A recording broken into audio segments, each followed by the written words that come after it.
रहने सदा इस जग में नहीं आता है कोई, मगर आप भी ऐसे चले जाएंगे, ऐसे भी नहीं जाता है कोई।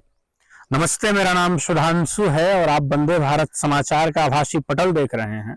देखिए, मृत्यु शाश्वत सत्य है, ये शरीर नाश्वर है। पृथ्वी पर जो भी चीजें हैं, जिसका आरंभ है उसका अंत होना तय है, मगर एक होता है समय और एक होता है कुसमय। कल रात्रि मोहनिया वाली घटना को सुनने के बाद सबका हृदय मर्माहित है। घटना इतनी भयंकर थी कि उसको क्या हम सब में पिरोना बहुत मुश्किल काम है। फिर भी हम आपको एक छोटा सा जानकारी साझा कर रहे हैं। देखिए, आप किसी से पूछिएगा कि आप ये कार्य क्यों करते हो, तो सभी लोग बोलेंगे कि साहब पापी पेट का सवाल है। कुछ लोग अपने अतीत को संवारने में लगे हुए हैं, कुछ लोग अपने भविष्य को संवारने में लगे हुए हैं, कुछ लोग अपने परिवार की खुशियों के लिए, कुछ लोग समाज में अपनी प्रतिष्ठा बढ़ाने के लिए कोई न कोई कार्य करते हैं।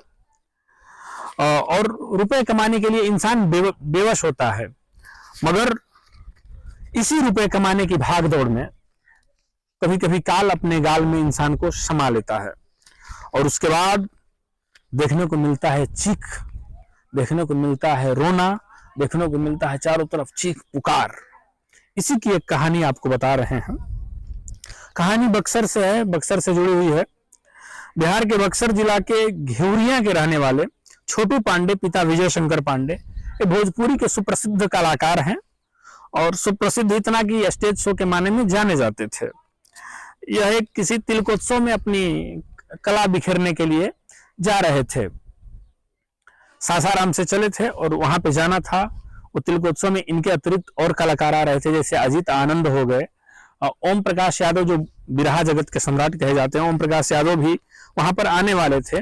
कार्यक्रम के लिए सासाराम में कार्यक्रम किए। कार्यक्रम करने के बाद जो अपने साजबाज वाले लोग थे उनको एक गाड़ी में बैठाए और अपने एक गाड़ी में बैठकर वहां से निकल गए। निकलने के बाद साजबाज वालों से बोले कि आप लोग आगे आगे चलिए, हम पीछे एक कप चाय पी के आ रहे हैं। मगर छोटू पांडे को यह खबर नहीं होगा कि जो चाय हम पीने जा रहे हैं मेरी जिंदगी की आखिरी चाय साबित होगी और वह चाय के बाद हम जिंदगी में कुछ पीने लायक नहीं रह पाएंगे। छोटू पांडे चाय पीने लगे। चाय पीते पीते उनके जो भी और लोग थे वो आगे निकल गए। छोटू पांडे का जो चालक था उनका नाम था प्रकाश राम। वो गाड़ी पर बैठते हैं और फिर छोटू पांडे पूरे लोगों के साथ अपने गाड़ी में बैठते हैं और वहां से फिर चल देते हैं। चाय पीने के बाद मोहनिया आते हैं तो फिर काल क्या कपार पे पकड़ लिया था। इधर से गाड़ी जा रही थी, मोहनिया साइड से ही लगभग 7:05 अमूमन हो रहे होंगे। उसी समय एक देवकली के दधिबल सिंह पिता हरदेव सिंह जो मोहनिया साइड से ही आ रहे थे और शिवपुर मोड़ के पास, शिवपुर आपको बता दें मोहनिया से थोड़ा सा आगे है और डेलिखली टोल प्लाजा से थोड़ा इधर है, और शिवपुर मोड़ के पास दधिबल सिंह जो डिवाइडर था उसको पार करने लगे। इसी दौरान जिस गाड़ी में छोटू पांडे गायक बैठे थे वो गाड़ी आती है और बाइक से टक्कर होता है और बाइक से टक्कर होने के बाद गाड़ी स्कॉर्पियो बिल्कुल अनियंत्रित हो जाती है और अनियंत्रित होने के पश्चात स्कॉर्पियो ठीक विपरीत लेन में चली जाती है। अब विपरीत लेन में जब स्कॉर्पियो पहुंचती है तो उधर से उस लेन की गाड़ी कंटेनर आती है और स्कॉर्पियो से भयंकर टक्कर होता है। भयंकर टक्कर होने के बाद चारों तरफ सिर्फ मांस के लुथड़े छिटा जाते हैं। स्कॉर्पियो में जितने लोग सवार थे सभी के सभी का घटना स्थल पर मौत हो जाती है। कुल 8 लोगों की मौत स्कॉर्पियो में हो जाती है। जो कि स्कॉर्पियो में सवार थे सब के सब दब गए थे और एक लोग जो कि बाइक सवार था उनका भी घटनास्थल पर मौत हो जाती है। इस बात की सूचना वहां के लोगों को मिलती है और लोग पुलिस प्रशासन को सूचना देते हैं। तो उस समय मोहनिया थाना अध्यक्ष और मंडल पुलिस पदाधिकारी मोहनिया किसी कांड के अनुसंधान में क्षेत्र में थे। सूचना मिलते ही वो लोग तुरंत घटनास्थल पर पहुंचते हैं और त्वरित अपने से खुद लगकर उस घटना के वहां से मृतकों को निकालते हैं और मृतकों की संख्या गिनते गिनते एसडीपीओ दंग रह गए। मृतकों की कुल संख्या 9 बताई गई, जिसमें पहला मृतक का नाम छोटू पांडे पिता विजय शंकर पांडे जो घेवरिया इटाढ़ी बक्सर के रहने वाले थे, ये गायक थे। दूसरा मृतक सत्य प्रकाश मिश्रा उर्फ बैरागी बाबा पिता चंद्रदेव मिश्रा जो पितनी इटाढ़ी बक्सर के रहने वाले थे, ये गीतकार थे। तीसरा बगीश पांडे उम्र 17 वर्ष पिता रामधनी पांडे, यह भी घेवरिया इटाढ़ी के ही रहने वाले थे, बक्सर के ही रहने वाले थे। चौथा शशि पांडे पिता जमुना पांडे, यह भी घेवरिया थाना इटाढ़ी बक्सर के ही रहने वाले थे। पांचवा अनु पांडे पिता धनंजय पांडे, यह भी घेवरिया इटाढ़ी थाना और बक्सर के ही रहने वाले थे। छठवां प्रकाश राम जो कि चालक हमने आपको बताया। पिता सुभाष राम जो कि कमरिया बक्सर का रहने वाला था। सातवां सिमरन श्रीवास्तव, पिता राम बहादुर श्रीवास्तव जो कि न्यू बस्ती कानपुर की रहने वाली थी, यह नर्तकी थी। आठवां आंचल तिवारी, पिता शिव कुमार तिवारी जो कि तिलक नगर मुंबई महाराष्ट्र के रहने वाली थी, यह भी एक डांसर थी और नर्तकी थी।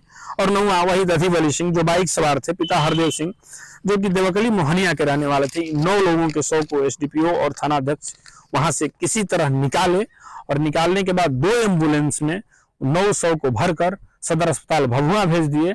सदर अस्पताल भभुआ वहां पर जाने पर पोस्टमार्टम हुआ और उसके बाद वहां सबके परिजनों को किसी प्रकार से सूचना दिए और सबके परिजन घटना वहां पर भभुआ सदर अस्पताल पहुंचे और अपने अपने शव को पहचान किए और अपने अपने शव को ले गए। आपको बता दें कि मृतकों में 4 लोग एक ही गांव के थे, घेवरिया के 4 लोग थे, चारों अपने परिवार के लोग थे। अब जरा विचार करिए आप, जहां 4 चिताएं एक ही परिवार की सजी होगी, अरे क्या गुजरता होगा साहब उस गांव का। आदमी छोड़िए ना, पशु पक्षी भी भावुक हो गए होंगे। उसके बाद अगर प्रखंड स्तर की बात करें तो इटाढ़ी प्रखंड के कुल 5 लोग मरे हैं। अगर जिला स्तर की बात करें तो बक्सर जिला के कुल 6 लोग मरे हैं और 2 अंतरराज्यीय, एक कानपुर यूपी की और एक महाराष्ट्र की, जो दोनों नर्तकी थी और एक अपने कैमूर के हरदेव बाबू थे। हरदेव बाबू के पुत्र दधी बली सिंह थे। एक कैमूर के कुल 9 लोग थे। हालांकि पुलिस प्रशासन की बलिहारी कही जाएगी। घटना स्थल पर पहुंचने के बाद अनुमंडल पुलिस पदाधिकारी मोहनिया और एसएचओ मोहनिया दोनों लोग अपने से स्वयं से लगकर पूरे शव को निकालने के बाद उसको एम्बुलेंस में पहुंचाए। यह बात की सूचना जिला पदाधिकारी महोदय, पुलिस अधीक्षक महोदय को मिली। वो दोनों लोग भी घटनास्थल पर पहुंचे। इस बात की सूचना ज्यों मिली सूबे के मुखिया नीतीश कुमार को, तो उन्होंने गहरा शोक प्रकट किया। और उसके बाद भोजपुरी इंडस्ट्रीज के लिए तो कल का रात दुख का ही बहुत बड़ा रात था, क्योंकि बहुत अच्छा एक गीतकार और बहुत अच्छा एक गायक भोजपुरी इंडस्ट्रीज खो दिया। तो भोजपुरी इंडस्ट्रीज में जिसको यह बात पता चली, सभी लोग सदमे में समा गए। यह उक्त घटना की जानकारी आपको कैसी लगी कमेंट सेक्शन में बताइएगा।